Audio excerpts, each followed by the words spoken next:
Hi అండి, నోరూరించే shear కుర్మాకి బాదం, జీడిపప్పు, పిస్తా, ఎండు ఖర్జూరాలు వేసేసి వేడి నీళ్లు పోసి నానబెట్టుకోవాలి. నానిన తర్వాత ఖర్జూరాలు, బాదం, జీడిపప్పు, పిస్తాలు సన్నగా కట్ చేసుకోవాలి.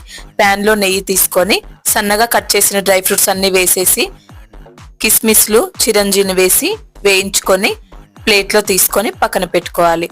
అదే ప్యాన్ లో కొద్దిగా నెయ్యి తీసుకొని సన్న సేవియాన్లన్నీ మార్కెట్లో దొరుకుతాయి, 60 గ్రాముల వరకు తీసుకొని గోల్డెన్ బ్రౌన్ కలర్ వచ్చే వరకు వేయించుకొని పక్కన పెట్టుకొని ఇంకో ప్యాన్ లో లీటర్ వరకు చిక్కటి పాలు తీసుకొని మరిగించుకోవాలి. మరిగిన తర్వాత 1/2 కప్పు కండెన్స్డ్ మిల్క్ వేసేసి కలుపుకోవాలి. క్రీమీగా తయారవుతాయి పాలు. ఇప్పుడు 1/4 కప్పు పంచదార వేసేసి స్వీట్ అడ్జస్ట్ చేసుకొని వేయించుకున్న డ్రై ఫ్రూట్స్ ని, వేయించుకున్న సేవియాన్లను వేసేసి కలిపేసి రోజ్ వాటర్, యాలకుల పొడి వేసేసి సేవియాన్లు మెత్తబడే వరకు ఉడికించుకుంటే షీర్ కుర్మా రెడీ. దీన్ని వేడిగాను ఫ్రిడ్జ్ లో పెట్టి చల్లగా సర్వ్ చేసుకున్న సూపర్ గా ఉంటుంది.